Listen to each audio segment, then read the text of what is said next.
Every day I carry 3 gadgets with me: a phone, a laptop, and a tablet. The phone's not going anywhere, but can the new Surface Pro 3 replace the other 2? Microsoft sure hopes so.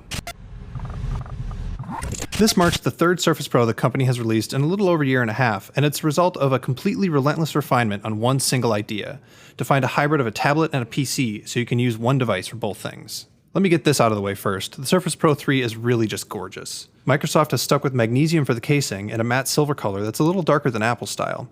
It has the classic angled lines of the original Surface, and there's a thin port for the fan across the top. This is a PC after all, and PCs need to be cooled. Microsoft says that you'll never hear the fan and rarely feel any heat. Both of those statements are a little bit optimistic, but the fan is nearly silent and the Surface never got hot enough to be uncomfortable. Yes, it's still a tablet, but it's a very big tablet. Microsoft has increased the screen size to 12 inches and increased the resolution to a super sharp 2160 by 1440 pixels. That gives the screen a 3:2 aspect ratio, and it makes a world of difference in using the Surface. When you pop up the keyboard and landscape, there's actually enough screen left to do stuff on, and in general, it just feels more computer-like than tablet-like.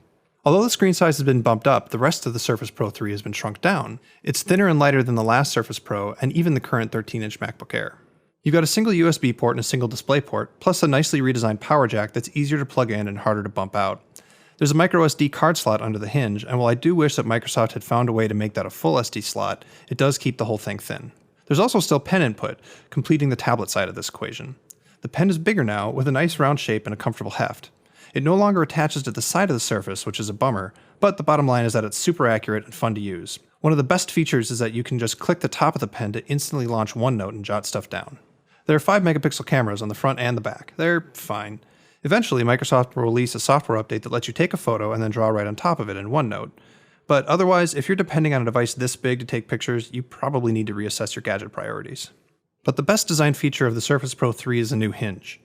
The first Surface only worked at 22 degrees, which made it a desk-only kind of affair. The Surface Pro 2 gave you a second angle, but this new model can go pretty much at any angle you want, all the way down to 150 degrees. It uses friction to hold itself in place and feels really sturdy. Maybe someday it'll get loose and slip around, but my guess is that it won't. Microsoft really wants you to believe that you can use the Surface Pro 3 on your lap, and a big part of that is the new type cover. It's $130 and it's way better than last year's model. Microsoft has cleverly added a second magnetic strip that folds up and attaches to the front of the Surface. That adds a ton of stability, and it also elevates the keyboard slightly, which makes it much more comfortable to use. But my favorite part is the new trackpad. It's much bigger and it works much better than it did before, but unfortunately it's still not as good as what you'll find on a real laptop. In general, Microsoft's solutions for helping you use this thing on your lap are better, but they're still more complicated than the dead simple action of just lifting your screen up on a laptop. Battery life is pretty close to Microsoft's claim that it can last all day. It lasted just under 8 hours in our battery drain test, and when I was using it much more heavily, I really didn't need to plug in until mid to late afternoon. The model we tested had a Core i5 processor and 8 gigs of RAM, and it rarely felt slow, if ever. Because of the high resolution, Microsoft has set a display scaling of 150%, and it's a good default for most everything, although a few apps can still look fuzzy here and there. This isn't a gaming powerhouse by any stretch, but it can handle the basics just fine. On the software side, the Surface Pro 3 runs Windows 8.1 Pro, and I still find that it's an operating system with a million great ideas that can sometimes still be a little frustrating to make sense of. The split between the desktop world and the more modern app world is still here, and it can still cause you to spend too much time arranging things. Microsoft's App Store still feels more barren of big-name quality apps than I'd like, but it's improving fast. And there's always the huge world of traditional Windows desktop apps to fall back on. The Surface Pro 3 ranges from $799 for the bare-bones i3 model all the way up to $1,949 for a top-of-the-line i7 model, but most people are going to want to pick something somewhere in the $1,300 range. No matter which model you pick, make sure you remember to kick in the extra $130 for the type cover, which is pretty much a must for this device. Is the Surface Pro 3 a laptop? Sort of, if you don't mind a little awkwardness here and there. Is it a tablet? Sure, but it's so big that it's not really great for traditional tablet stuff like reading and casual games.